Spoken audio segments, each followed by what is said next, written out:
ప్రస్తుతం అంతటా ఓటీటీ హవా నడుస్తోంది. ఎంత థియేటర్లో చిత్రాలు విడుదలైనా సరే అవి ఓటీటీలోకి వచ్చి తీరాల్సిందే. థియేటర్లో సినిమాలు మిస్ అయిన వారు చక్కగా ఓటీటీలో మూవీస్ చూస్తూ ఎంజాయ్ చేస్తున్నారు. అన్ని భాషల చిత్రాలు, వెబ్ సిరీస్లు ఇక అన్ని ఓటీటీలో ప్రసారం చేస్తున్నారు. కొంతమంది మూవీ మేకర్స్ కూడా ఇలా ఓటీటీలోనే తమ సినిమాలను విడుదల చేస్తున్నారు. కాబట్టి ప్రస్తుతం ఓటీటీకి ఎక్కువ ప్రాధాన్యత పెరిగింది.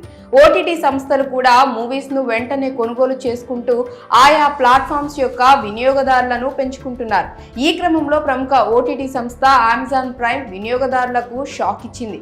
సాధారణంగా చాలా వరకు ఓటీటీలో చిత్రాలు ప్రసారమయ్యే సమయంలో ఎటువంటి వాణిజ్య ప్రకటనలు రావు. కానీ ఇక నుంచి మాత్రం అమెజాన్ ప్రైమ్ వినియోగదారులు సినిమాలతో పాటు ప్రకటనలు కూడా చూడాల్సి వస్తుంది. ఎందుకంటే 2024 నుంచి అమెజాన్ ప్రైమ్ వీడియోల ప్రకటనలు ఉంటాయని తాజాగా సంస్థ యాజమాన్యం వెల్లడించింది. కానీ ఇతర స్ట్రీమింగ్ ప్లాట్ఫామ్స్ తో పోలిస్తే వీరి ప్లాట్ఫామ్ లో ప్రకటనలు తక్కువగా ఉంటాయన్న విషయాన్ని కూడా హైలైట్ చేస్తూ ఈ విషయాన్ని తెలియజేసింది. అయితే ప్రకటనలు చూడదలుచుకొని వారు దానికోసం అదనంగా $2.99 చెల్లించాలని వెల్లడించింది. మన కరెన్సీ ప్రకారం $250 చెల్లించి ప్రకటనలు లేకుండా సినిమాలు, సిరీస్లు చూడవచ్చు.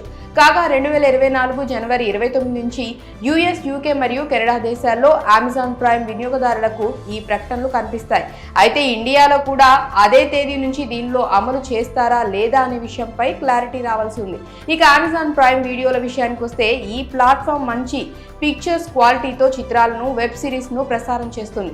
వినియోగదారులు చెల్లించే సబ్స్క్రిప్షన్ ను బట్టి వారు smart phone, tab, laptop, TV ఇలా అన్ని డివైస్లకు యాక్సెస్ లభిస్తుంది. పైగా ఒక యూజర్ చెల్లించిన సబ్స్క్రిప్షన్తో 4-5 మెంబర్స్ ఒకేసారి వేరే వేరే డివైస్లలో దీనిని ఉపయోగించుకోవచ్చు. కాబట్టి అమెజాన్ ప్రైమ్ యూజర్స్ ఇక నుంచి యాడ్ ఫ్రీ స్ట్రీమింగ్ చూడాలంటే అదనంగా $250 చెల్లించాల్సి వస్తుంది.